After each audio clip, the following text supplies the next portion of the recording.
Hi, my name is Robert Townsend, and it's hard to make a movie in Hollywood, but I did, with the help of a few friends and a few credit cards. Here it is, the Baco Tunes podcast with Matt Munoz.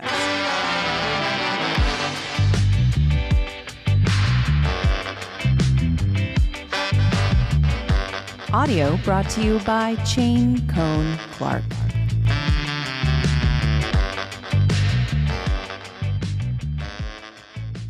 It is my honor to welcome, after a long time absence, I can't even remember the last time I saw this brother in person, in the flesh.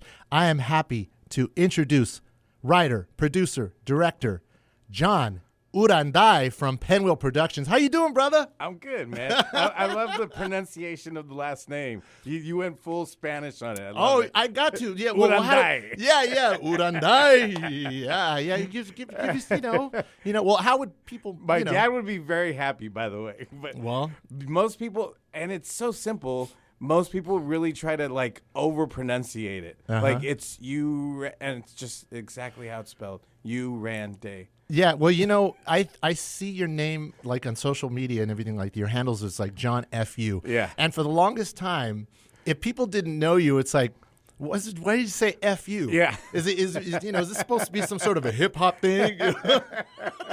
Yeah, exactly. But that was back in the day. And, when I first met you, full disclosure, I've known John for many years. And I think, over the years, we've kind of carved our own paths in multimedia. And he's gone into filmmaking, and I've been in media and journalism and everything like that. But I think we jumped into the second stage of our careers at the same time. Yes. And so I knew after all these years, and we're talking about the mid-aughts, that we're going to have a lot to catch up. So we have a lot to catch up on. An interesting story. When I did the post after you had shared it on Facebook, Sandy Gonzalez commented on it, and it was funny because I've known Sandy since I've known you back in the warehouse days, and that's that's right.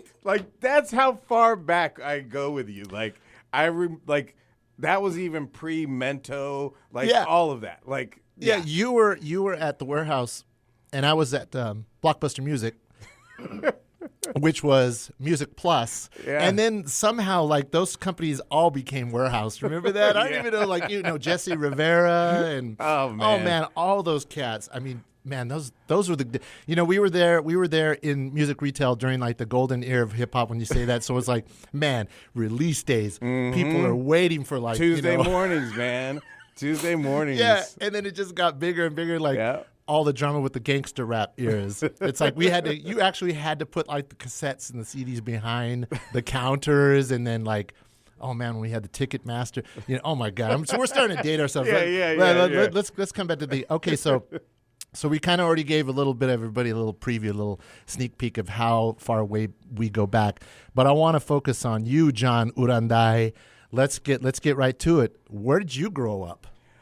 I grew up in Bakersfield. So my family moved here when I was right before I started kindergarten. Where are they from? My family is from early Martin Delano area. But my dad, when my dad and mom had me, my dad was in the Air Force.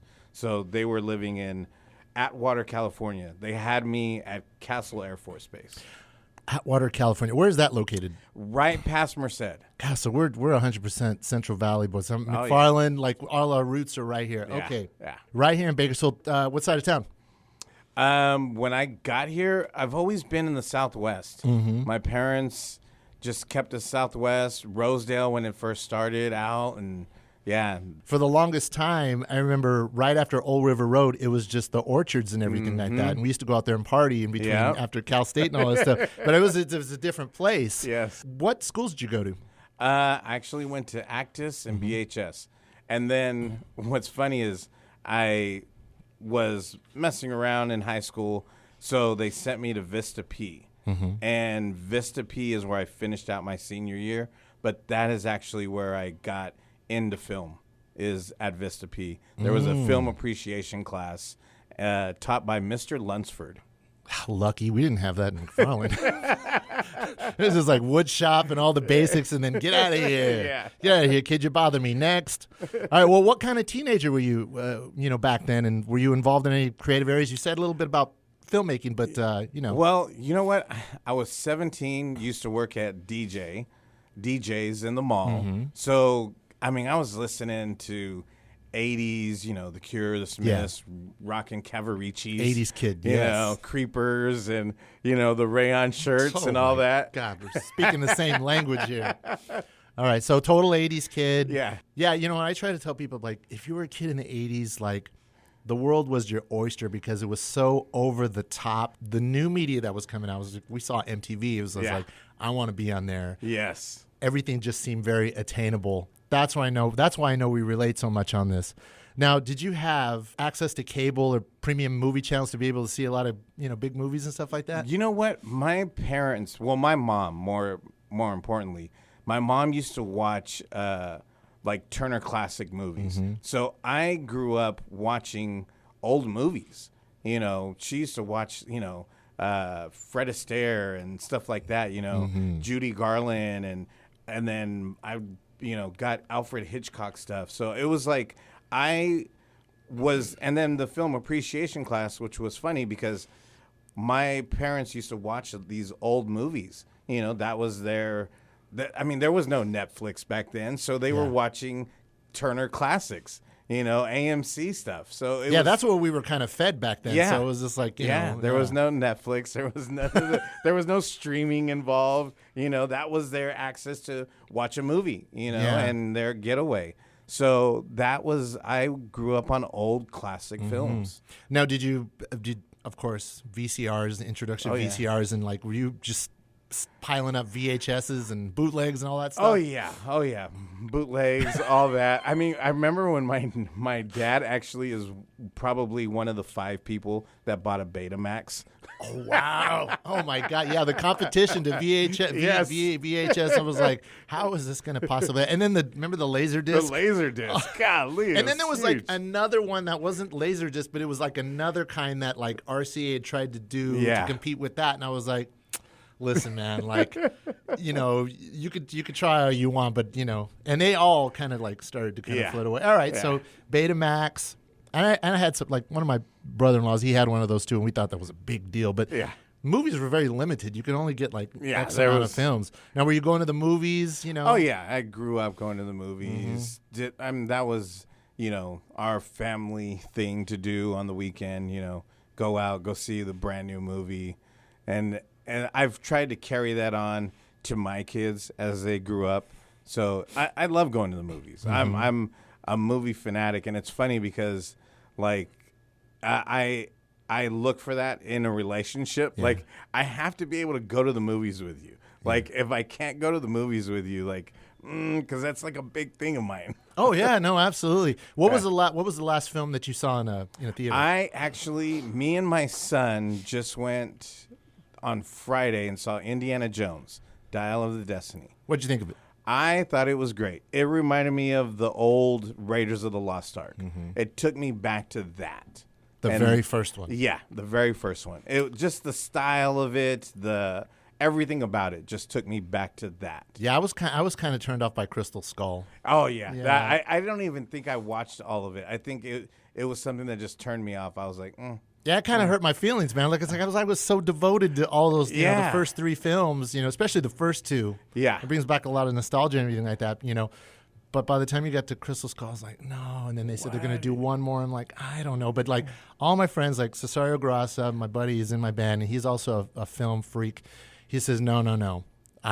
You're going to like this film. And he's gone online and defended it with a bunch of people who said that they hated it. And I'm like, really? But at the end of the day, you just kind of have to kind of surrender to the experience and like.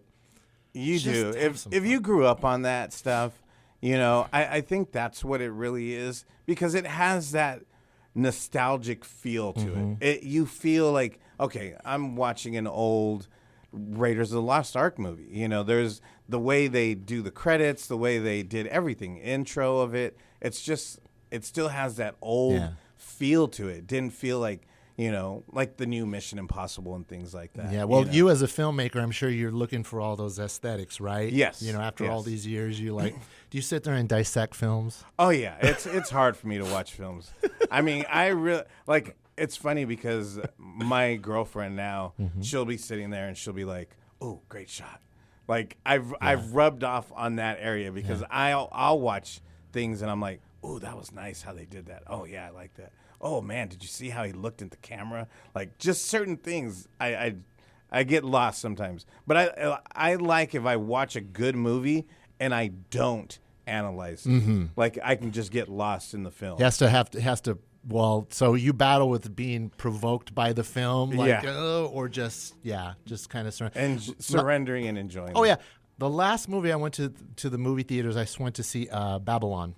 Oh, because I had to see it. I was like, I think this is one of those films. Did you see it? I saw it, and this goes back to my parents watching Singing in the Rain and things like this, and it's funny that it took you back through that, and a lot of people don't realize how they made films back then.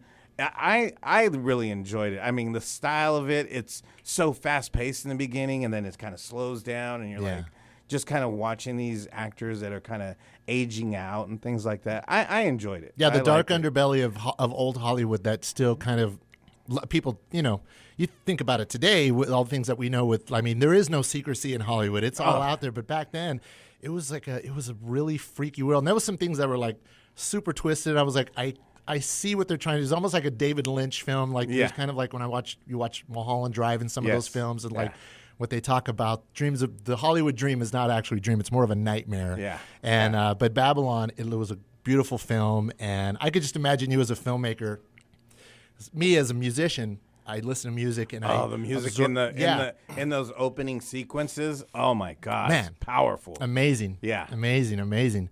All right, so it's already been established that you and I are cinephiles, especially you. Yes. Okay, but let me ask you this: what is your earliest movie memory, and what is the movie that struck a chord with you the most? That still today, I was like, I remember this. One of the earliest movies, I think. Again, it has to go back to like Singing in the Rain and things like that. My mom used to watch that stuff like religiously, old musicals. And I can still turn on if I'm like just I want to see something old. That is usually my go-to. I don't know what it is. There's just something about it that I like going to see Singing in the Rain. And I have no idea why. But I think it's that nostalgia just makes me feel at home. Yeah. Easier times in life. Yeah. Are your parents still around? Yeah, they're still around, still together, still That's beautiful. Doing their thing. Yeah. Yeah. Did you, growing up, because, my parents, they're both, not with us anymore, but, growing up, same thing. Watching old films, John Wayne films, all those things. Every Latino household just kind of was fed, and that's what you love. It was just part of being American. Yeah.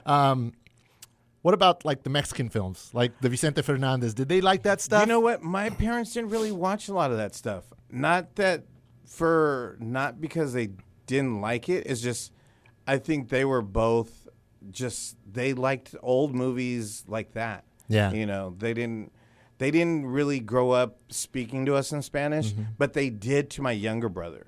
So I think my younger brother got a different experience with my parents than me and my sister did. Yeah, no, that's true. That Spanish, you don't realize how much your children really need it, and then you're like, oh man, I should have done that. And I think that's what happened to me and my sister compared to my brother. You have kids? Yes. How many kids you got? I got 5. Oh, you got 5? Woo! All right. What are the age range? I got 3 older ones that range from 28, 26, and 24. Okay. Yeah. My kid's about the same age. And then I got 2 younger ones, yeah. Yeah. Kind of reminded me of something. So my parents, my dad came from Mexico City as, just 21, and, he arrived here in the 40s. And so, like, it was like Glenn Miller and American, big band music and all that Hollywood, the classic Hollywood stuff we're talking about. And it just seems like, so we were fed all that. They loved Frank Sinatra and everything like that. But as they got older, it seems like they started to harken back to like Revert back. the Mexican, like the Spanish music, Yeah. and so we listen to mariachi, Javier Solis, all the classic things. Never the films, but we were Yeah. always aware of all Exactly. that and all that stuff. Do you find yourself kind of going back? I found that, like, you know, what's really interesting is I remember, you know, my mom, when she would be cleaning, she'd listen to Mexican music all the time, Spanish music all the time, and bumping it and oldies. But I remember when Linda Ronstadt came out with her Spanish album and Por un Amor. Yeah. I remember my dad and my mom listening to that. Like that was where they kind of started bringing the Spanish music into the house. Yeah. And I think it was that Linda Ronstadt, you know, you got this lady that sings beautiful, and she was doing it all in English. And then she came back and went back to her roots and did a Spanish album. And I think it brought a lot of people that really weren't listening to Spanish music, but then you could, like, you know, be like, oh, Linda Ronstadt just did a Spanish album? What? I need to listen to this. And then Spanish music was back in the house. Like, it was crazy. Absolutely, yeah, because it was like Linda Ronstadt. A lot of people don't realize that she is a Chicana. Yes. She's from Texas, right? I believe so. Yeah. I believe so. And so when she did that, it just tripped people out. And so who she worked with? She worked with Mariachi Los Camperos. I don't know, but... Yeah, from probably one of the biggest one. Then she did Más Canciones. And Yeah. I remember reading the stories like in Rolling Stone that a lot of Linda Ronstadt fans would go to like the Universal Amphitheater. Remember what is it? Yeah. Universal Studios. And they would walk out because like, what the hell is this? It's Spanish stuff. You know, where's Blue Bayou? And, Yeah. you know, Yeah. all those songs. The Stone Exactly. Pony songs and all those tunes, and you know the songs with the Eagles and everything like that. But yeah, Linda Ronstadt, and you know we're blessed to still have her around, and Yes. you know she's going through illnesses. But yeah, that was definitely a game changer. And then, little fast forward, when Mariachi Sol de Mexico Yeah. did those albums, with the Glenn Miller tribute album, Yes, and then the yes. Beach Boys, and then they was like, what are they gonna do next? You Yeah. know, Bob Marley. Yeah. I just want to remind everybody that John and I have known each other for a while, so you hear us talking so casually and so comfortably. Now, I'm going to go back to my earliest memory of you was in Okay. the mid-aughts. It was about 2000, 2008, and you were involved in some hip-hop associated projects. Now, this is when I was at the Bakersfield Californian, and we had a niche product called Bacotopia. Bacotopia.com was kind of like a local answer to MySpace, which was also huge at the time. It was also during a big moment for the Chicano rap movement. So you saw a lot of these worlds kind of colliding and kind of coexisting, and everybody was kind of free to create what they wanted. I mean, it was definitely a free-for-all. Yeah. Digital cameras were starting to come into vogue.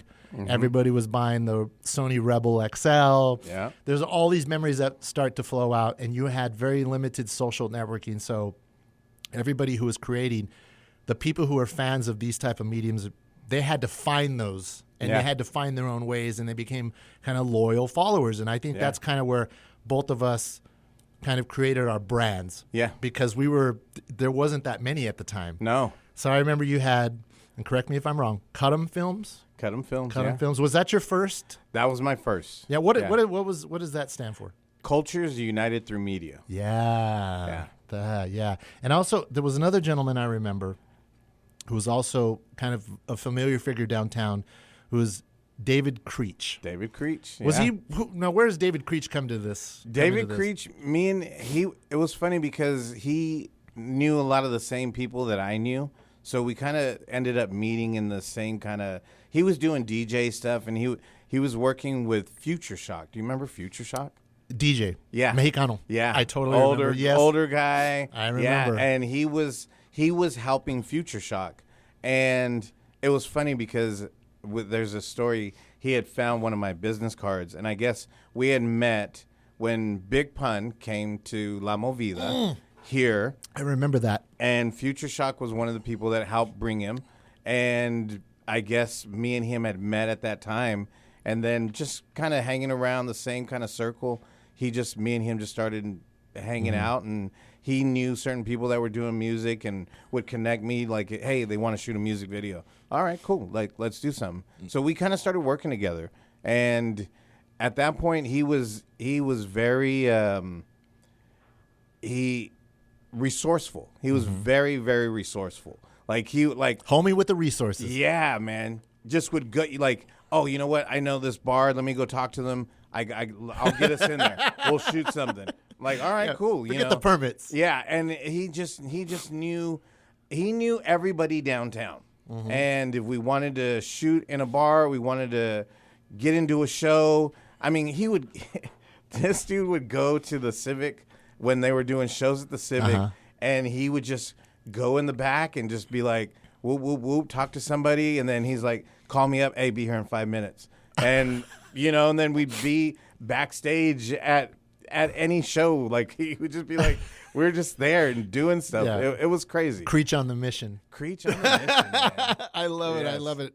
And I hope he listens. Because is he still living around here? Yeah. He's still doing his thing. Okay, so there was another project I remember you were involved with, which was The Core Live, which was, see, I always associated David Creech with Jerry's Pizza because he was over there. So I think he must have worked there part-time with Jerry when Jerry owned it. When they were still, he was one of the ones that actually helped open the basement down at Jerry's. Oh, yeah. Yeah. The classic basement. Yeah. You had to be there, everybody. You just had to be there to know. It's still there now. It was the Bakersfield CBGB. Absolutely. Like, if you really want to associate it with anything, that's what Jerry's Pizza was. It was stinky, sweaty, loud, but it was amazing. Yeah. You just had to be there. Kind of unsafe, but, Jerry figured there a way. There was so many acts that were coming through there. A lot of Weezer. A lot of people came and performed down at Jerry's Pizza. It was so fun back then, and it's still going on now. Got new owners, and much props to them for keeping it going, giving everybody Karina opportunity. and Ernesto, man, they're doing their thing over there. But next door was another building, the Core Live. Yeah, and I don't even know what was it? Was that the old? Wasn't it an old shoe store or something like that before? I believe it was an old shoe store. It was directly adjacent to the building. It was a completely separate property. Yep. So it was not part of Jerry's Pizza. No. And I remember going in there, upstairs. You had, I think it was probably Bakersfield's first actual streaming radio. Yeah. Were you guys operating through FCC or No. Completely pirate? We were when we started out, it was 1999. And I had shot a movie called Stereotype, and the Californian did an article on us, and some local streaming website here in town, Pixel Show, they sent me a message or called me, and they were like, hey, come on down. We want to put your movie on our website. So they were really trying to do this streaming thing locally on this website called Pixel Show. And so I went down to their offices, which were right across the street from the Rabobank.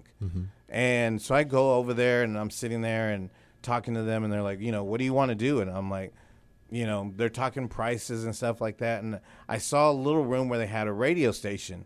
And I was like, what are you guys doing there? And they're like, oh, it's just some guys. They're just trying to do some radio stuff.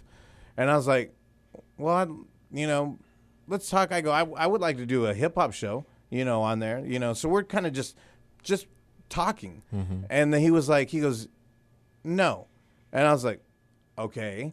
Kind of taken back. I was like, okay, that was weird. And he goes, why don't you create your own station? He goes, why don't you create a hip-hop station?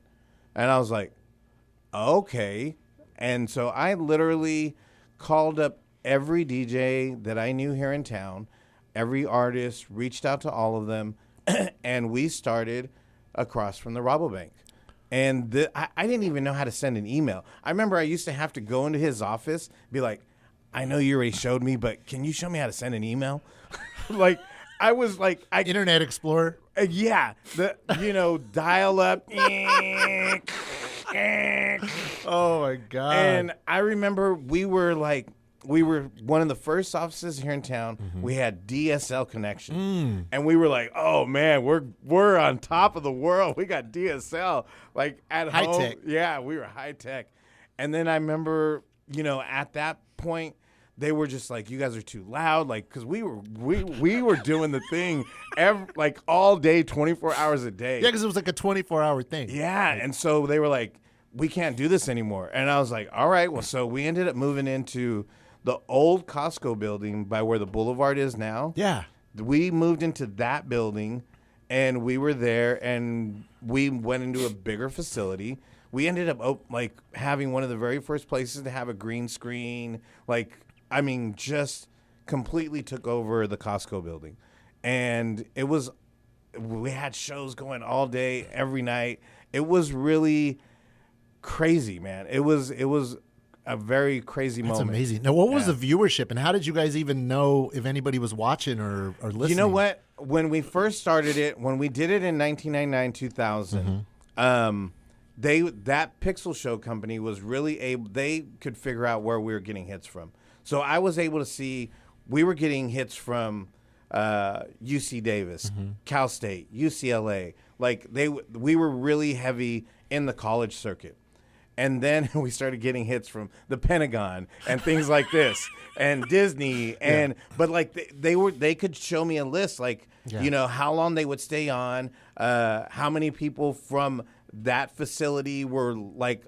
You're getting some really good analytics. Yeah, I was getting everything, and so that they were like, oh my God, you guys might be onto something, and I was like, all right, let's see what happens, and then just I think some of the people that we were working with got an ego, and they, it was too much, too quick at one time. Little Wild Wild West action going on. Yeah, there was it was like people were, like, we had cameras in there. We were the first people to do video, radio, and people were just like, they were so, I think they just went into the celebrity status, and everybody was like, oh my God, like somebody's watching me, we got a whole crowd at UC Davis watching me. Yeah. And that had never been done before, That's wild. Even if you were doing radio here, you were still just doing radio here. You weren't, being seen across, in some other state, we were really the very first people to do it. Yeah, terrestrial radio really hadn't explored too much with the Listen Live. They wanted to keep it local terrestrial, and they'd like, well, I guess we better start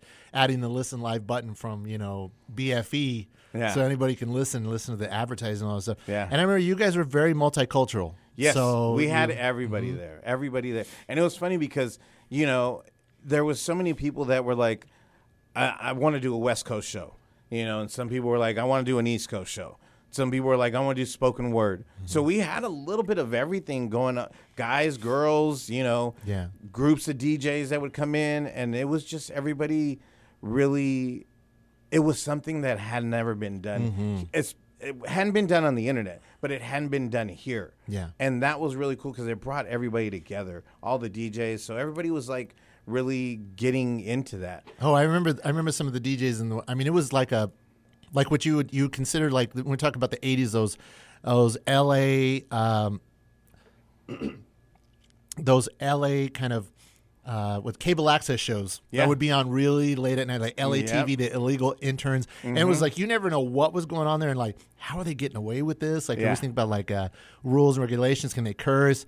And I remember like we talk about some people that we know, like Jogo had the Wake and Bake show. Yeah, that was when we brought it back 10 years after we had already started the first time. So how long were you in the old school one, and then we were about a year and a half on the first one. Then we brought it back in 2010 because people were like, "This needs to come back." Like you got John, can you bring it back? Bring it back.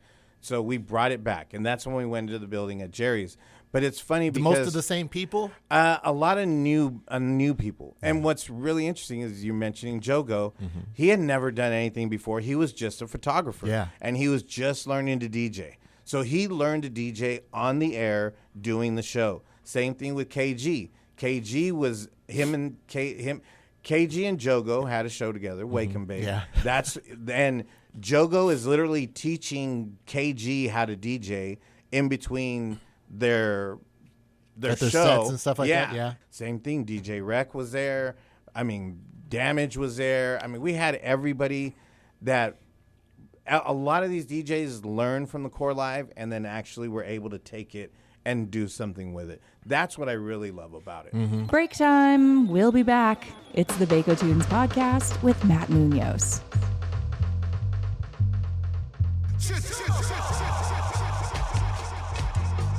If you're injured at work, you need a team who knows the law, a team respected by our community and the legal industry. A team certified as specialists in work injury law. Chain Cone Clark, the team you need when it matters most. Excuse me, sir. Yes? Well, I'm a young filmmaker and a real big fan. I just wanted to meet you. My pleasure. I'm Orson Welles. I'm Edward D. Wood Jr. What you working on? Well, the financing just fell through for the third time on Don Quixote. Do you know, I can't believe it. That sounds just exactly like my problems. It's the damn money men. You never know who's a windbag and who's got the goods. And then they all think they're directors. Ain't that the truth? Do you know that I've even had producers recut my movies? I hate when that happens. And they're always trying to cast their buddies. It doesn't even matter if they're right for the part. Tell me about it. I'm supposed to do a thriller at Universal. But they want Charlton Heston to play a Mexican. Ah, Mr. Wells. Is it all worth it? It is when it works. You know, the one film of mine where I had total control, Kane. The studio hated it, but they didn't get to touch a frame. Ed, Yes? visions are worth fighting for. Why spend your life making someone else's dreams?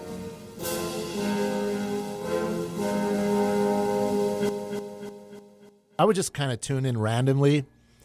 And I remember there was a show. Do you remember the talk show that had, it was like the two black girls that they would have like a talk show, and they would just talk like they were just Battle talking. of the Sexes, Yeah. I think, or the I know who you're talking. I can't remember them, but yes, I It would know be like exactly. one or two. Yeah, I was watching the video once. It would be like either like two black girls and a white girl, or it would be just the two. And some of the things that they would talk about, I was like, whoa. Like, I mean, they were talking about some sex stuff. Like, well, what do you like done to you and all this stuff. And I'm like, what are they talking about? Like, who's? I wonder who's listening to this right now. Yes. I wonder what they're thinking. They're losing their minds or what? Yeah. Or is it so underground that people can get away with it? Did you guys Well, ever you get know what's threatened? funny? No. What was funny, though, is that when they started doing that, they started to hone it, and they ended up turning it into, I think, a show called Battle of the Sexes. So it was, then they started bringing in some guys into it, and they would just talk man and woman conversation, like, you know, deep stuff.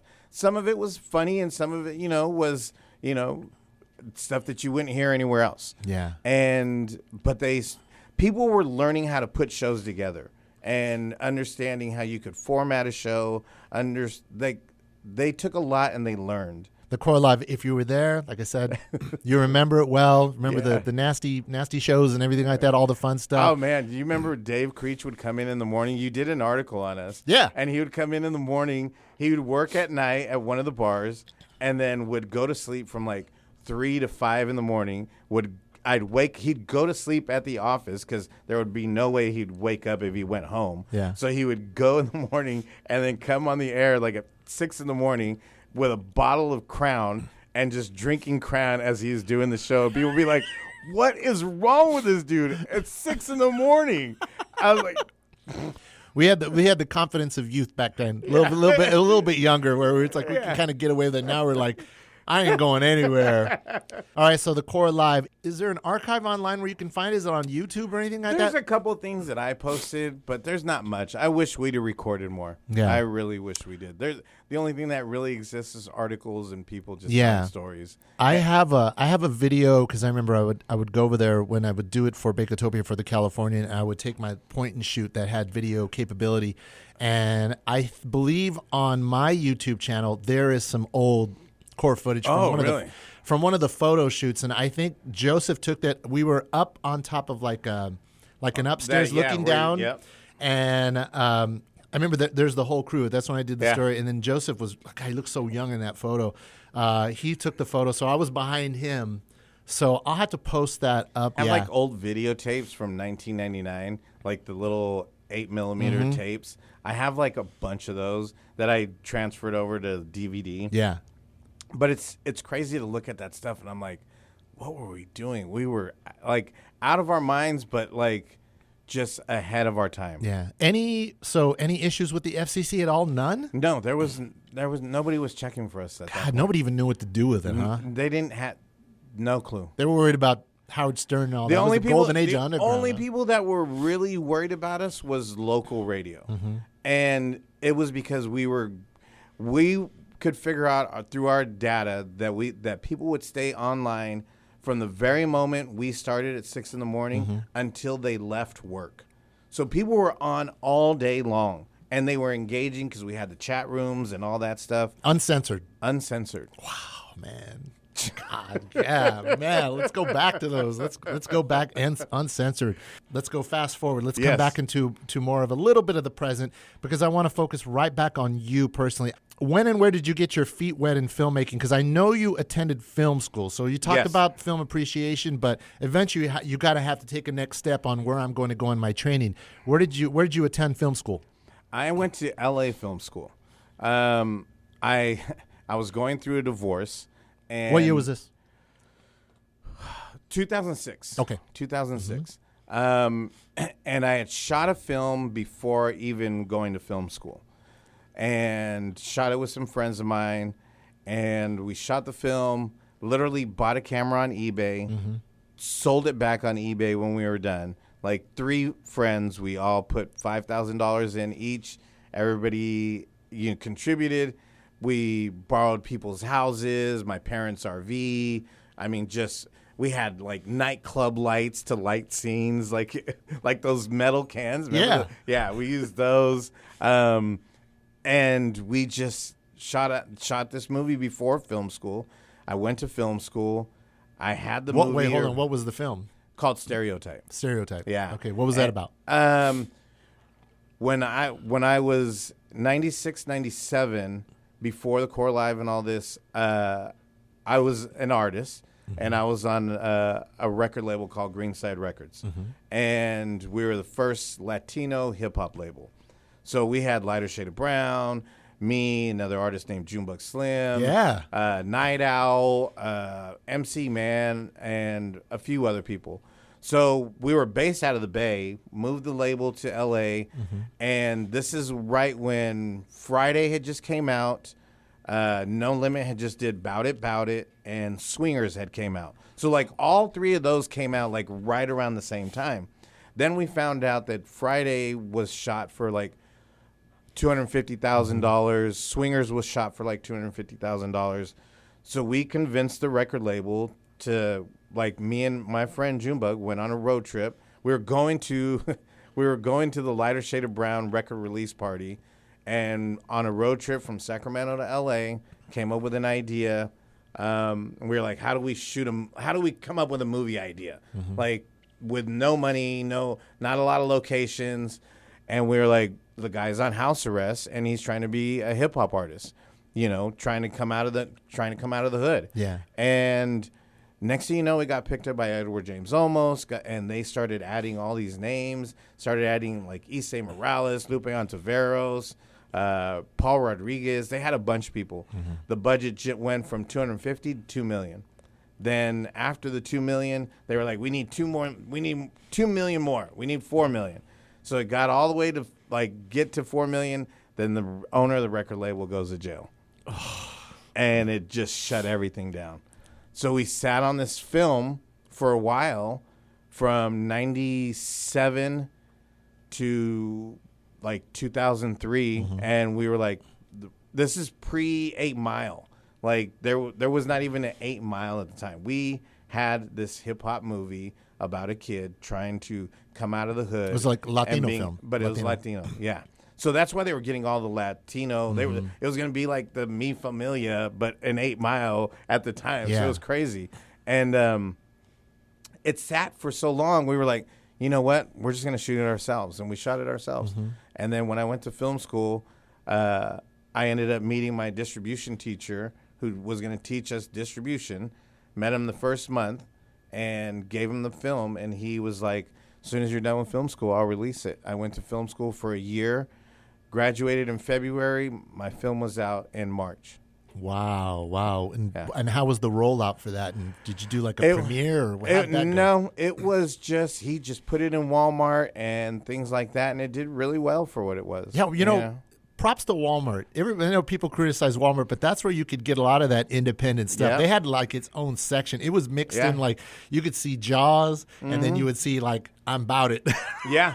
right next to it. Exactly. Yeah. So distribution was easy, and you would go because those Walmarts are all in like rural areas. Yeah. So prime audience for these type of films, like hood films. Yeah. And it was very limited. Of course, you had the Master P's and everything like that. Yeah. But yeah, all those films that you mentioned, they definitely showed what was capable because they were all good in their own ways. Of course, Swingers, Jon Favreau, look at him now. Yeah, exactly. But Master P, I mean, he created an entire empire, Yeah. and DJ Pooh with Friday and everything like that. I mean, Ice Cube. Look at Ice Cube now. I mean, come gosh, I know. Look at Ice Cube now. It's like I don't even know which Ice Cube I'm watching on TV or anymore. I mean, online, everything like that.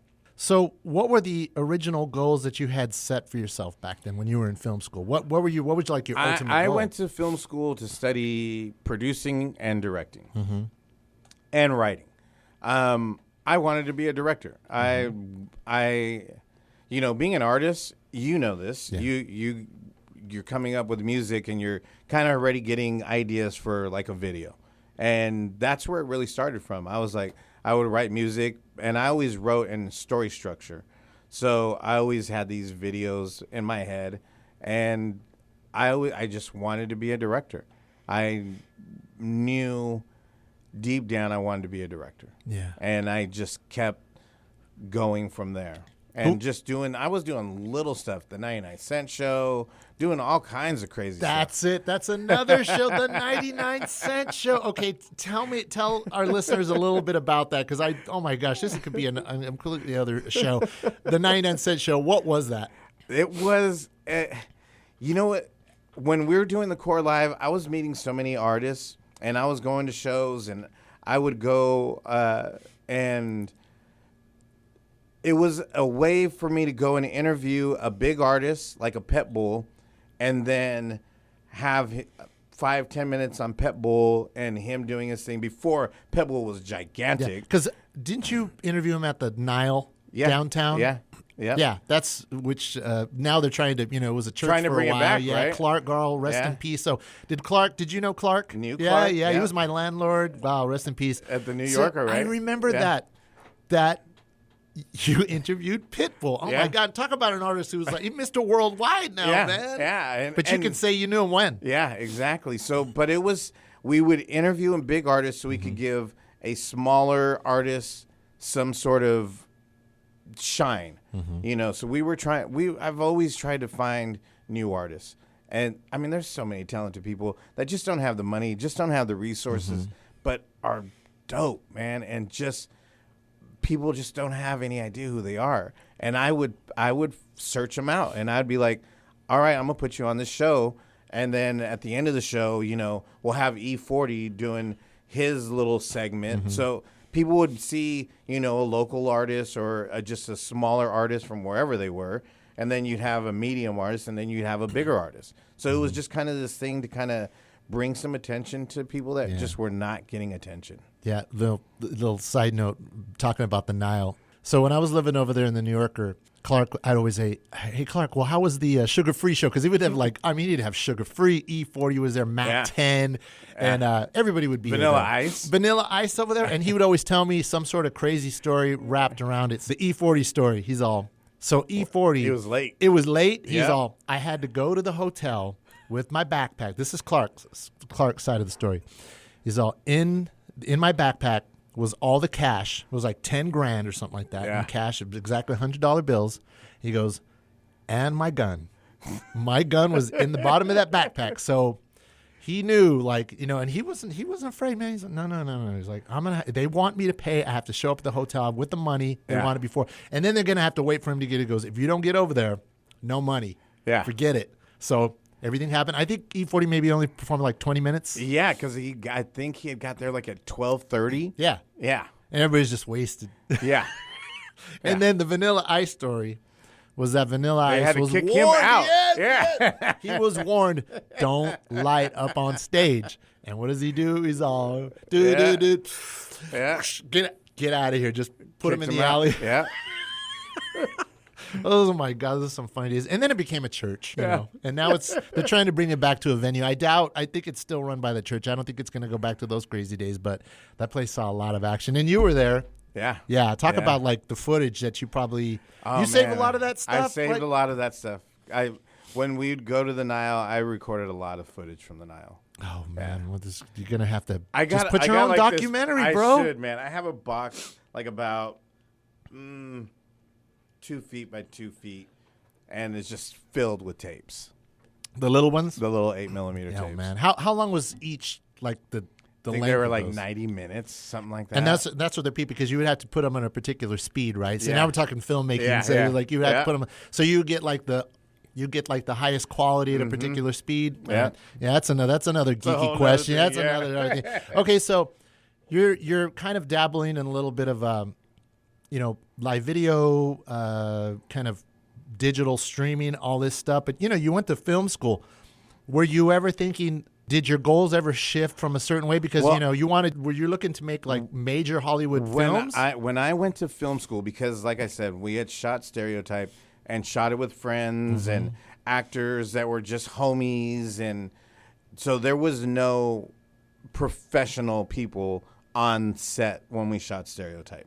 It was just us just winging it. What kind of cameras were you using? We used a Canon XO1. So that was what we knew was, I think about it was shot with a Canon XO1. So that's why we were like, okay, let's get that. So when I went to film school, I went with the intent to meet the best editor in my class, to meet the best cinematographer in my class. I went there to go and find a crew.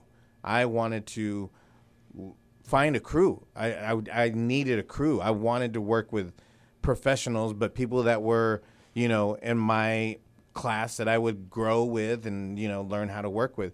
But one of the very first things I ever learned in my producing class at LA Film School, producer says, you always want to hire people better than you so you can learn more.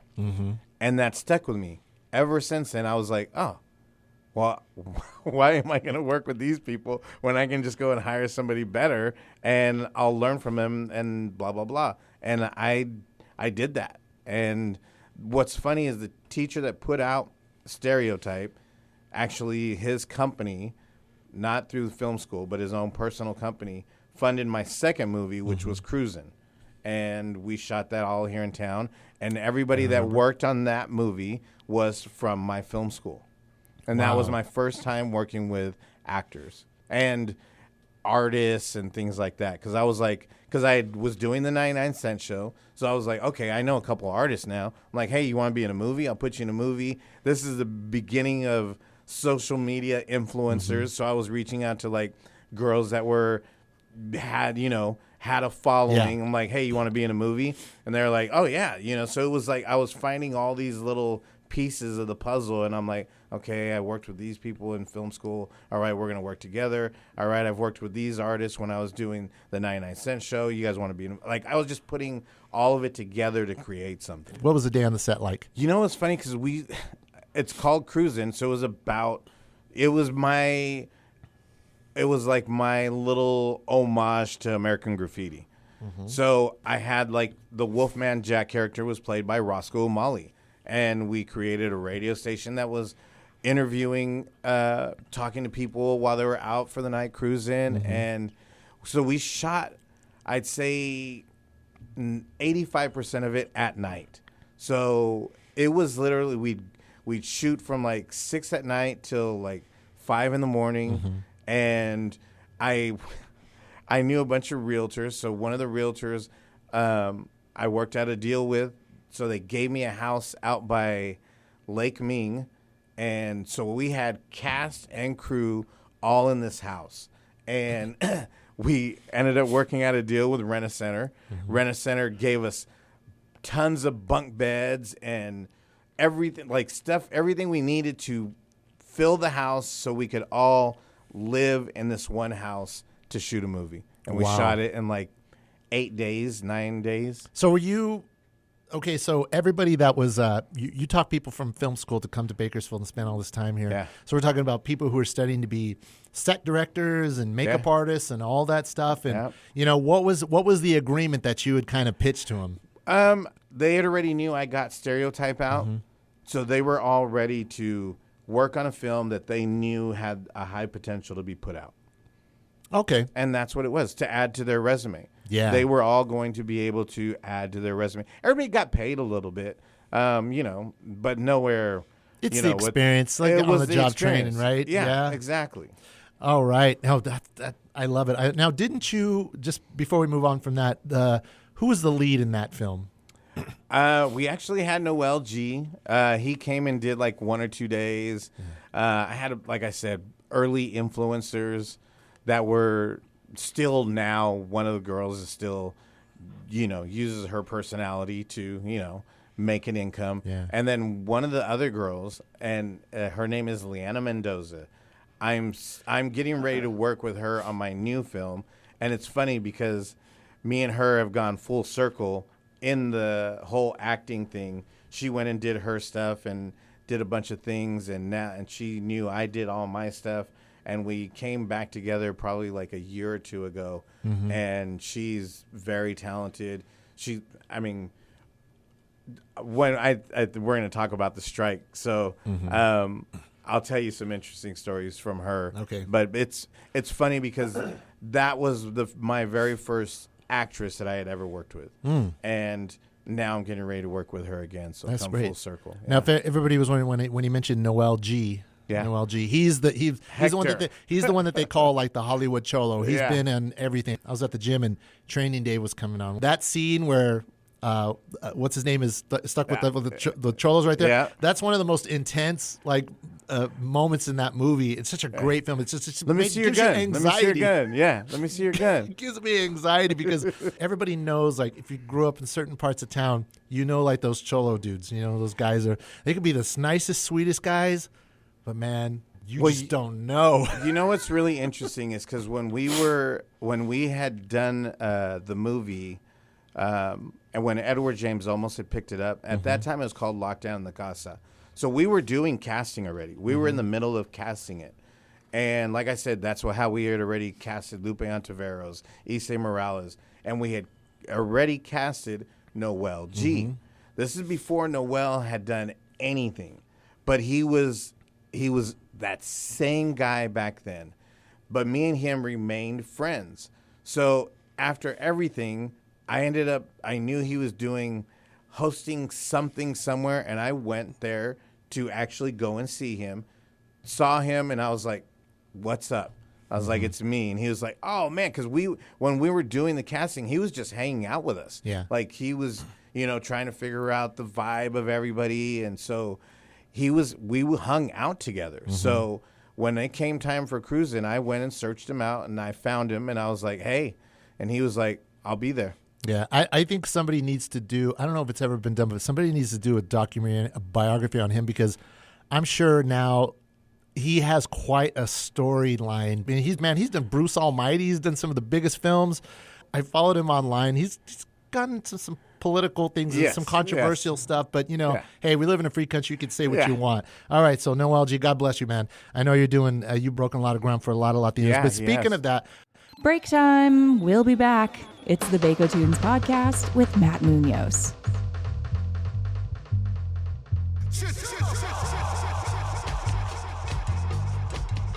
If you're injured in an accident, you need a team who knows the law, a team respected by our community and the legal industry, a team with a winning history in Kern County and beyond. Chain Cone Clark, the team you need when it matters most. Closing time. Josh, losing those jobs is the best thing that ever happened to us. Free to pursue our destiny. What, abysmal failure? Negativity festers in you, man. How'd you ever get to be my friend? I could do better than that. You're right! You could! Where's that video you made tonight? Quick, give it to me. Did you know that you're a creative genius? All right. Maybe he's not a genius, but he certainly is creative. You know what you are? He's an artist. unemployed. All good artists are unemployed until they find a manager. A guy like me who will mold their talents into cold, hard cash. A guy who will tap into that vast store of potential that lies dormant beneath that groggy little exterior. You're so full of shit. Yeah, well, there are a lot of people out there who are full of shit making money, and I'm not going to be the exception. This is our ticket, and you are going to start making music videos. Latinos in Hollywood and the opportunities, because like you're saying, I think when you talk about independent filmmakers, visionaries, entrepreneurs like Master P, Ice Cube, they kind of had to create their own path because of the opportunities were lacking for, lack of diversity in Hollywood. And I know that now, ever since everything from the Me Too movement and the BLM movement, they're still pushing for inclusivity and diversity in Hollywood. But back then, I think it was almost really non-existent, right? Yeah. So what were some of the things from then to now that you've experienced as far as being a Latino trying to make films in Hollywood? You know what's interesting is because I've been told along my journey, why don't you go and be a part of this Latino group of entertainment people? Why don't you go and do this? Why don't you go and do that? The only reason I never went and did any of that was I didn't want to be just a Latino director. I just want to be a director. And I wanted my name to just be considered as that.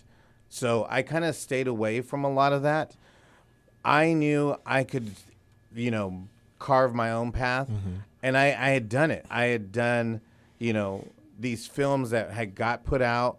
I've worked on things, the Core Live, the 99-cent Show. I did a lot of stuff without anything or without anybody. I never had to use my brown card, But those are the things that we knew. Those are those things that you knew. So you're familiar. Yeah. So it's obvious, it's to be expected that that's where your jump off point is going to be because you know that. Yeah. But it was the fact that I've always put myself in a position to, like I said, if I was working on music stuff, I was able to work the music stuff into the movie stuff.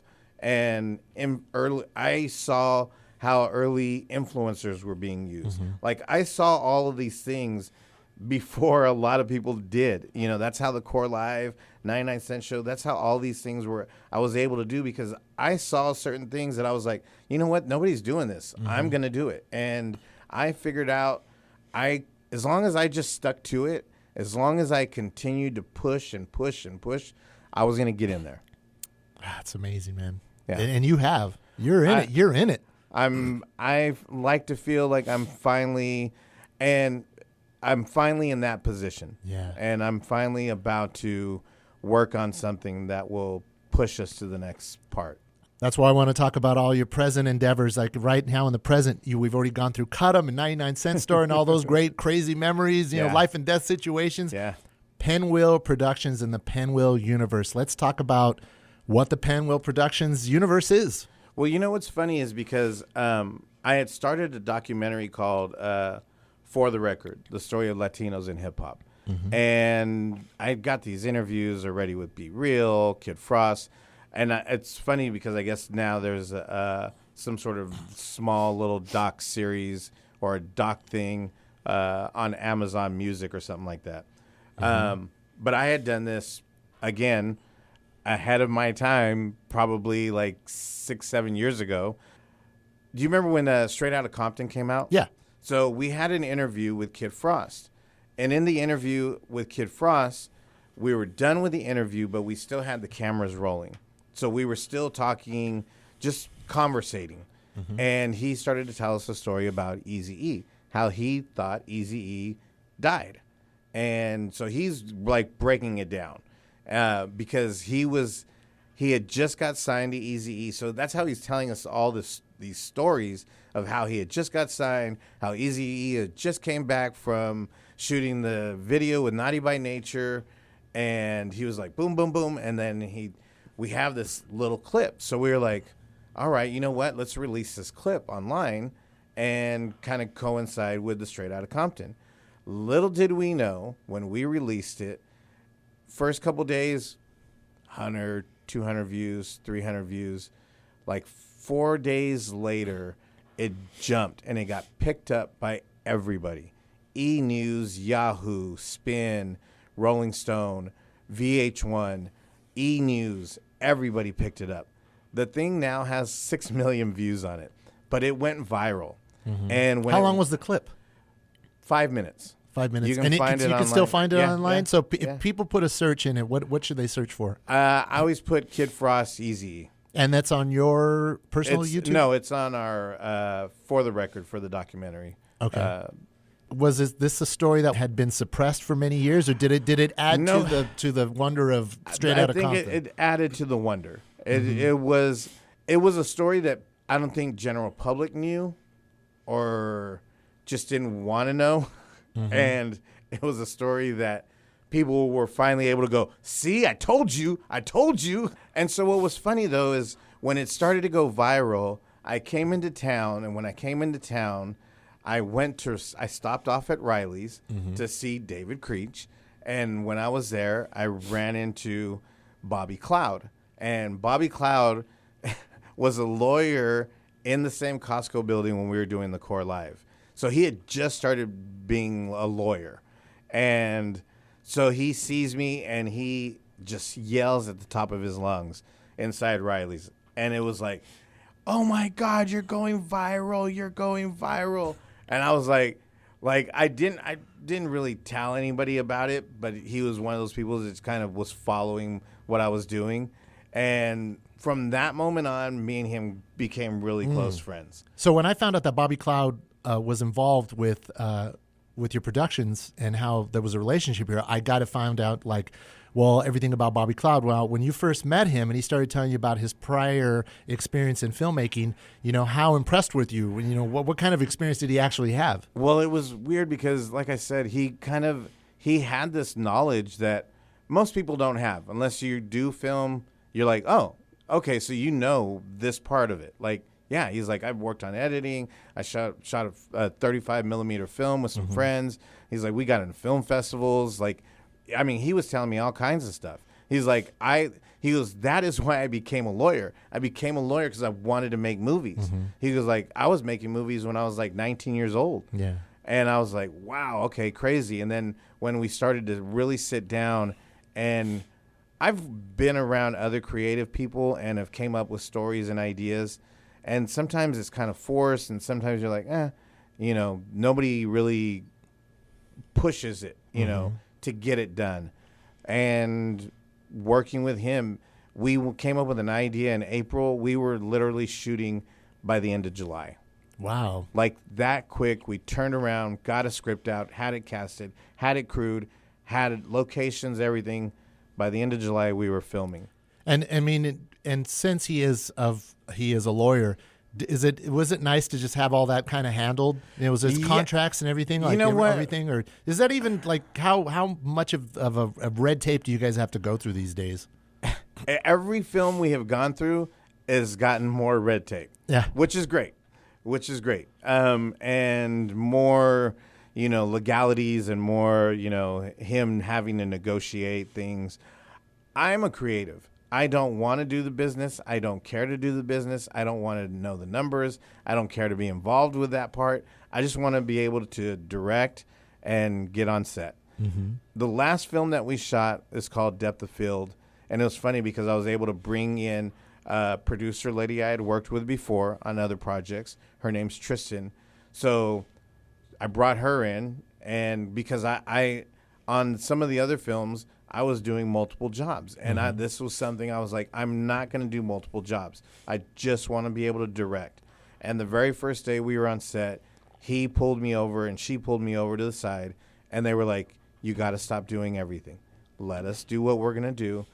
Just focus on directing. First time I was ever told that. And it was one of the greatest feelings. And I was able to do just directing. But I felt confident in the people that I was working with finally, that I was like, I don't have to worry about doing everything. Yeah. So every step that me and Bobby have been on, everyone has been a progression, a level up. And finally now, this is where we're on another part of our journey. Oh, yeah. So how many projects have you done? We have done Lost Souls, Trolled, couple short films, My Sunshine, Broken Innocence, and this last one is Depth of Field. Wow. And when did it start? When did your partnership start? 2017. Wow, that's a lot. That's great progress. Yeah. Wow. Yeah. Plus, we have another 4 or 5 scripts that are written out and just waiting. What is if for people who don't know, when we want everybody to go to pinwheeluniverse.com, you can find out about all the films, and you'll find out a little bit about John and Bobby, and I know there's a third partner in here. Yes, Jeffrey. Mm-hmm. Jeffrey, this guy has a knowledge of music. I mean, just stuff that I think I know a lot about music, but he knows stuff even beyond me, and stuff like it's just crazy. So he was like, you know what? He'll send me songs. He'll watch the movies, and he'll be like, here, try this. Here, try that. Try this. And I'm like, oh man, that goes perfect. Yeah. And so he's just been and then music researcher. Yeah, and on Depth of Field, it was actually his original idea. Mm-hmm. He had came up with the idea. He was like, look, has a new stepdaughter, and he's like, what do we do a film about this guy that's a creative and teaching a young girl how to work with photography, and was kind of just saying it just loosely, but me and Bobby took it to a whole new level, and we came up with the film. Yeah, Depth of Field. I've heard about that, because didn't you you had a screening here? Yeah, we just had one at Temblor like a month ago. Yeah, in June, I remember. Yeah. And sorry I couldn't make it. You invited me to it, but I watched the trailer, and I was like, that's the thing, is like, I've been able to keep up with you because you do a great job of letting people know what's going on, and I'm always hoping that, man, I hope everybody's like really recognizing what John's doing and that he's out there doing it. And so that's why I was so anxious to tell your story, because I'm like, it's been a while, and you're still young, and you still got all these things. Hey, we're still young, man. We still got our things. We still got going on. And, the whole Hollywood thing is like it's a completely different world is the Hollywood that we grew up watching. Yeah. Like, I'm going to go to film school. I'm going to pack up my bags. I'm going to go to Hollywood. I'm going to join the Screen Actors Guild. I'm going to do all that stuff. And now everybody's their own independent filmmakers, streaming, doing stuff on their phones. Have you ever made a film on your phone? No. You haven't gone that far yet. Like. No, I mean, not for any bad reason. I've had opportunities where I haven't needed to shoot it on my film. And I think it's one of those things, again, it's opportunity. You use what you got. And some people, that's all they got. And that's all they got. And you know what? Hey, more power to you. Shoot. It doesn't matter what you're shooting on. If you have an eye and you're creative and you want to tell a story, shoot it on whatever you can get your hands on. I have said that from way back in the days with shooting stuff on 8mm, going through Canon XO1s, like, it really doesn't matter what you're shooting on. As long as you got a good story, you know how to shoot it, you know how to light it, you got good sound, you're good, man. So you do everything from writing to editing, not only the film, but the scripts and everything? Write and direct. I've done editing. I hate it. Yeah, it is very time-consuming. The Depth of Field was the first film. I didn't have to do the editing. I didn't have to do the sound. I actually got to sit inside a actual facility, and the guy that did our sound for Depth of Field had just completed the sound for Hustle, the Adam Sandler movie, was getting ready to work on he was like, as soon as I'm done, I'm going on to the Weird Al Yankovic movie. He goes, and then I'm going to do so good. Yeah, and then he's like, I'm going to do after that. He's like, I'm doing Murder Mystery 2. So this is like a year and a half ago. But I just remember I got to walk into this facility, and there was a huge screen, and everything was like, I was there all day, and they're like, we're ordering lunch. Here's the menu, and I'm just getting to sit there, and I don't got to push no buttons, and I'm just get to sit there, and I'm like, yeah, can you move this here? Can you put that sound there? Let me hear it again. Okay, that's great. Yeah, let's take that back, and let's add this. Like, that was the very first time I got to do that, and it was an amazing experience. Wow. So I would say that you've probably done most of your training, because you said you went to film school for a year. Yeah. Now, what's the average length of film students to go to? You know what? LA Film School is a 1-year program. Okay. In one particular area? Or there's class. You take what you want to, focus on. But there's other stuff, New York Film Academy, I think, is like 2 years. AFI is like 2 years. Just depends what you want to, where you want to go. And stuff like that, yeah. But to me, I was like, I got a year. I can dedicate a year, and I'm gonna dedicate a year. I'm gonna do it, and I did it, And yeah, you did. I mean, I had kids. My older kids were like 12, 13 at the time, but I went to film school, and I was like, I'm gonna learn this. I'm gonna learn it, and I'm going here on a mission. I was the oldest person in my film class. Most of the kids were like just came out of high school, 18, 19 years old.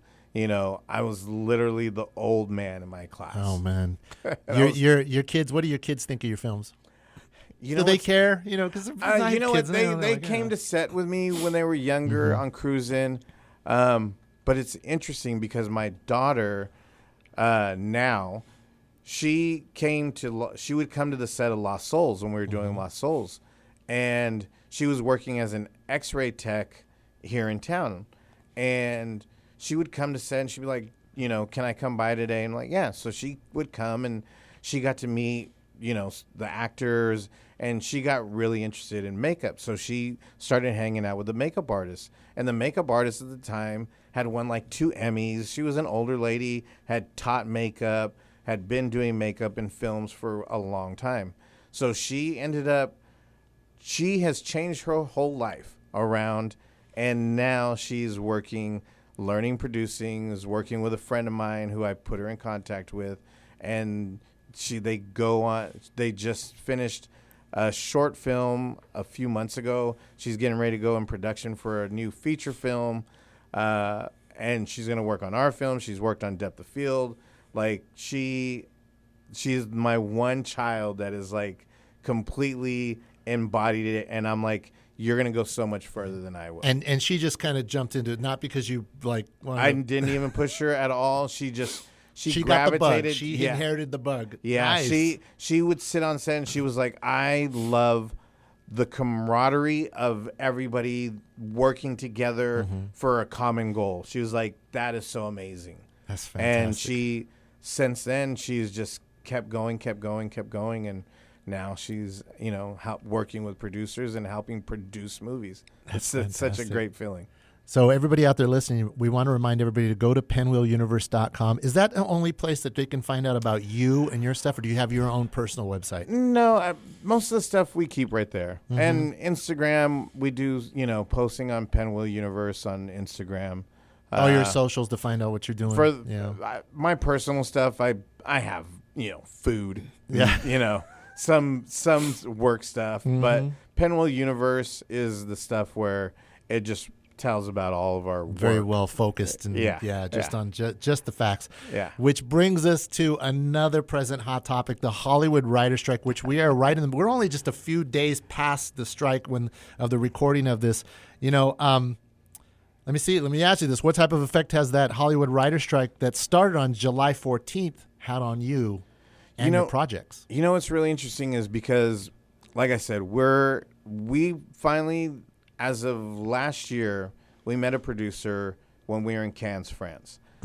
He liked our story about a gun in an LA community. And so they have finally we finally found people that are like, Bobby doesn't have to put any more money into a film. Finally found some people that are like, we're going to give you guys money to do a film.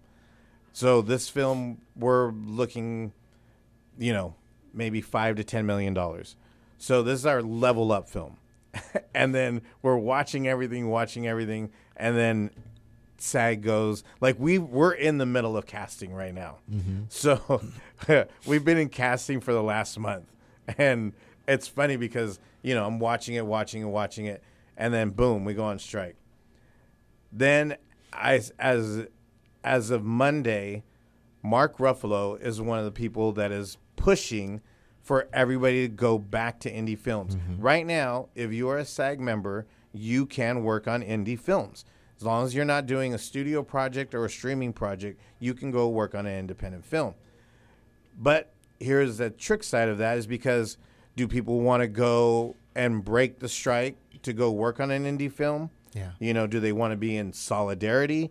Or, as Mark Ruffalo has been putting it, and a few other actors now, are like, you know what? There's nobody competing with the studio system except indie films. So we can take our attention. If you don't want to work with us and give us what we want, we can go work on indie films and maybe create somebody to battle the big guy. And right now we think we have a good project. And With Brad Pitt? We were waiting for that. Yeah, we got a good project that we think, you know, we already have been in talks with some people. And if everything goes right, it might have been the opportunity. It might have been something that turned into a great opportunity for us. Yeah. So we're about to find out. I've been following a lot of the strikes. There's a lot of people that I know. I'm fans of there was a show, it was on Stars, it was called Vida. And it was like one of the first kind of Latino themed shows. The girls, right? Yeah, with the girls. It took place in Boyle Heights. Covered a lot of issues, LGBTQ+, that a lot of these things that aren't always spoken about. And it was by female writer Tanya Saracho, I think. And they were doing a reunion. I'd actually interviewed two of the cast members for the show when I was at the Californian talking about this show. Yeah. And this was before Gentefied came out, which Marvin Lemus, he's from Bakersfield.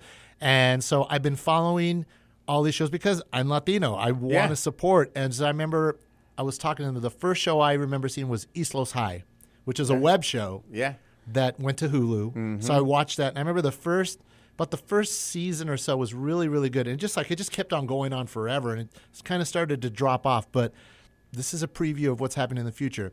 Then Vida comes out, but it's gone. Yeah. Then Gentefied comes out, and then it's gone. So I've always tried to keep up. I've interviewed Marvin Lemus a couple times, and he was telling me about his history here in Bakersfield and everything like that. And I guess he's working with Disney. Okay. He's working with Disney now. But back to what I wanted to ask you about was the effects that the strike is having on artists, actors, of people of color. Because as we already know, the whole trying to get jobs, actors, people of color, being accepted into Hollywood, get these gigs. It was already hard to begin with. And now you want them to go on strike now? It's like, we're already broke. You know what I think a lot of people don't understand is just because you're part of SAG doesn't mean the Writers Guild is one thing. Most writers are working long-term on shows, on movies. So they're continually working. Actors, on the other hand, are few and far and in between. So a lot of these actors are part of the union, but they don't even make enough money to have health insurance. So it is even worse to me for actors right now to be in that situation because you're ready, you won't work maybe for 3-4 months. Something comes along, you go to casting, something comes along, you're like, okay, I'm going to get this small part on this show. And that's the lucky ones, out of all the people that are still, there's so many talented people that are trying to create their own content, there's platforms like Chicano Hollywood. It's like a new, they're trying to come up with their own streaming. There's a couple other ones that are directing towards Latinos that are trying to come out and create content that are basically upgraded web series type stuff, but they're trying to create an avenue for Latinos that are coming up that are creative. And there's so many creative people, but now you get a strike going on, even if you just thought, okay, I'm going to be on, let's just say This Fool, season 2's coming out, Latino project, that is, people are watching it. Yeah. People are paying attention to it. But now you're going to go into the strike, and you're like, well, what do I do? Do you go back to working as valet? Do you go back to working as a waiter? But then you got to pick it, because they want you out there. You got to go and represent.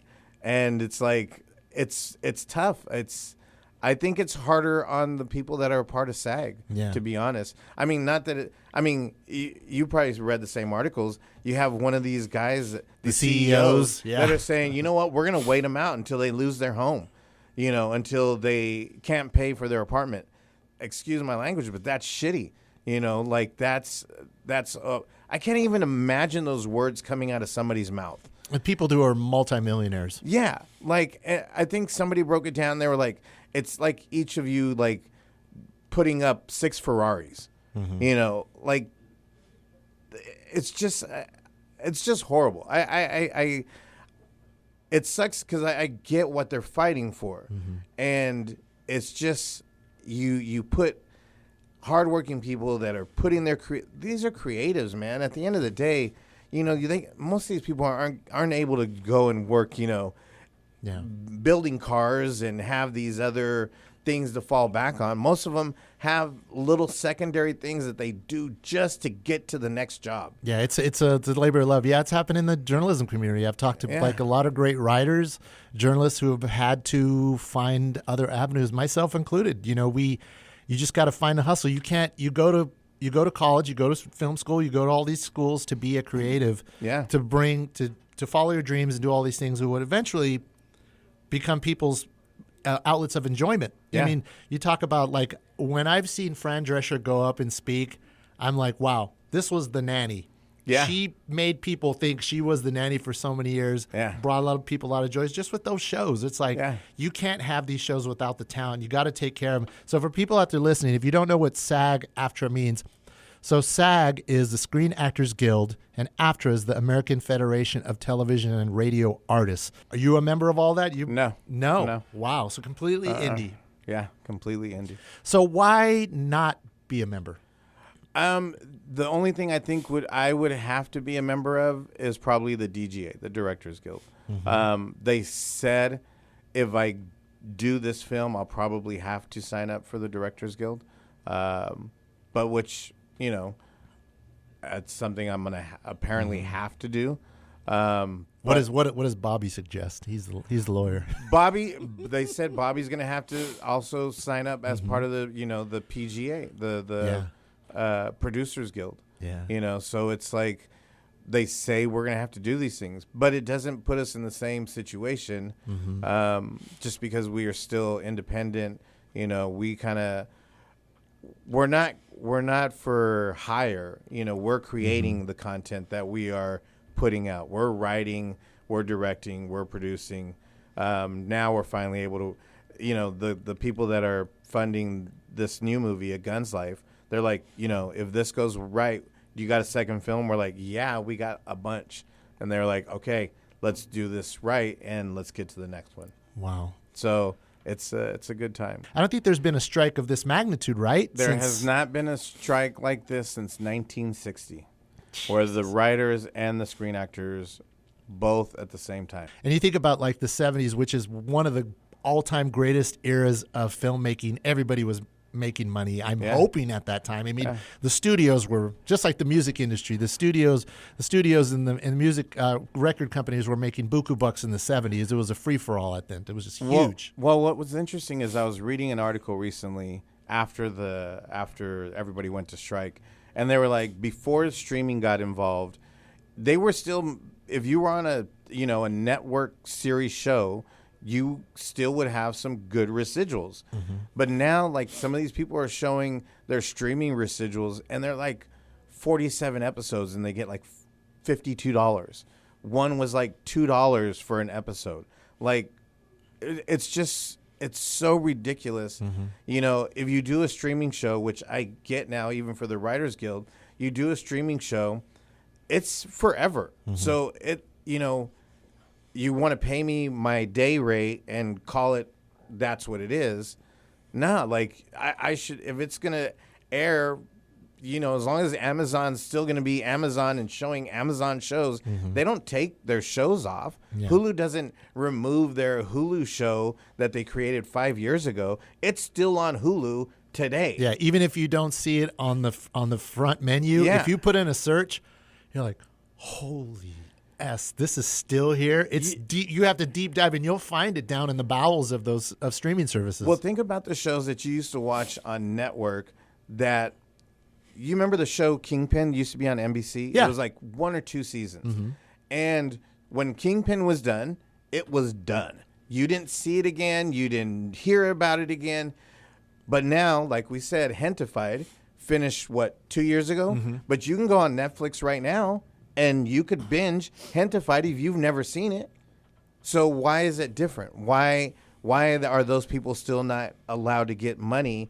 If it's still there, they should get something out of it. Like, that's just not fair. Yeah, we're definitely seeing history right there. People don't think about it. Like, these actors, the directors, the writers, they are people too. They're out there trying to survive. People behind the scenes. It's all the unsung heroes that make things. That's sort of like when you see those Academy Awards and you don't realize how important the behind-the-scenes people are until you see the in memory.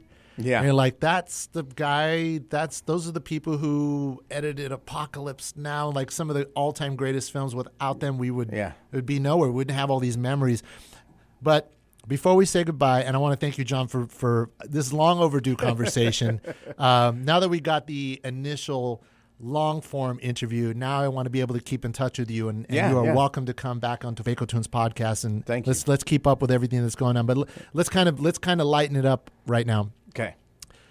Is there a particular golden era of filmmaking for you that this is my era? You know what? I really like, when you had Spielberg, Scorsese, Coppola, like The Godfather, Jaws, Mean Streets, like De Palma, and you had those guys right at that very moment. That's why they were all together, and you see those pictures of all of them together, or they're like sending each other their projects, like, what do you think? What do you think? To me, I think that was one of the moments I would have loved to just been there and been like, wow, this is awesome. Did you by chance watch The Offer? Yeah. If you are a film fanatic and just love The Godfather in particular, and to watch what they went through to make that film, and you will understand what producers go through, what screenwriters go through, what directors go through. Deal makers. You will watch, if you really want to see the nuts and bolts, and this is a long time ago, but to watch the nuts and bolts to come together to create The Offer is definitely a show I recommend. There's a great documentary, one of the best documentaries about Hollywood, The Kid Stays in the Picture. Yes.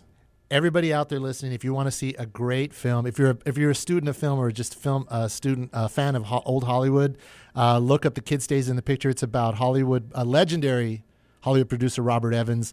I mean, talk about the deals that he made to bring some of the biggest films of history to life, especially The Godfather. And he has such a big story, big part of The Offer, and the actor that plays him to a T. Yeah. To a T. And I thought Robert Evans just passed away not too long ago. Yeah. But Rosemary's Baby, all those crazy films, I mean, I don't even know how... what kind of deal makers are now? They mentioned that in The Offer, right? The Rosemary's Baby. Oh, yeah. As like, what are we working on right now? And he's like, we got Rosemary's Baby, and we got this, and we got that. And you're like, oh, man, I remember all those movies. Like, just crazy. Oh, yeah, it just goes on and on and on. Yeah. You think about, like, all those directors. Talk about, you know what?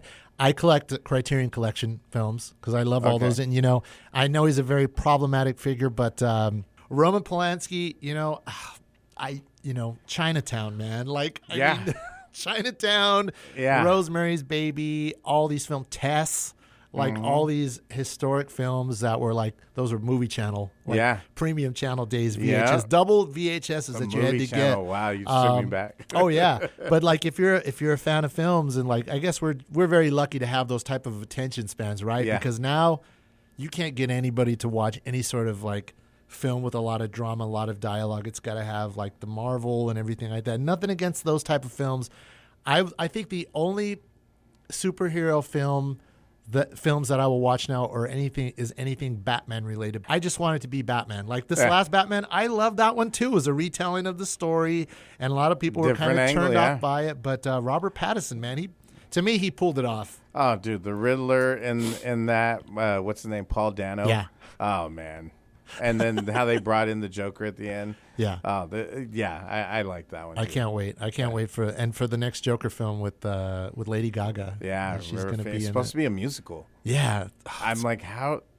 I'm waiting. Yeah, I'm waiting. Yeah. Oh my God. Well, we could be speaking for another 2 hours. But once again, I want to thank John Uranday, writer, producer, director at Pinwheel Productions, who has his own history right here in Kern County and in Hollywood and in Latino Hollywood. I mean, if you want to talk about somebody who's breaking grounds and you need to be out there following their every move, all their productions, it's John Uranday. Thank you so much for being on the show. Do you have any shout outs? Just want to shout out to Bobby. You know, me and Bobby have been working on this stuff, and we're finally getting into a new area. So it's like that's probably my biggest shout out. I mean, my family knows I love them. So, yeah. Can't do it without the family support, right? No. All right. Thank you so much, John, for being on the Baco Tunes podcast. Thank you. All right. That's a wrap, baby.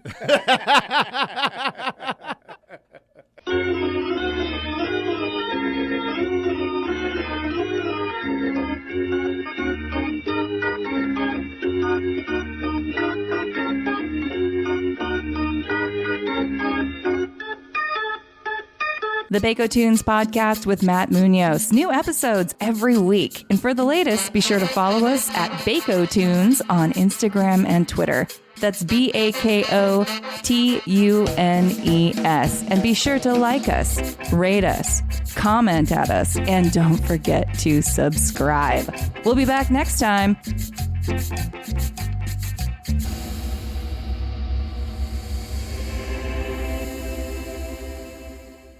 Go see it today, please, because I got to pay off these credit cards. Tell your friends about it. Lots of friends, your cousins, your aunts, your uncles, maybe your ex-wife. Take a bum to the movies. Go see Hollywood Shuffle today, please.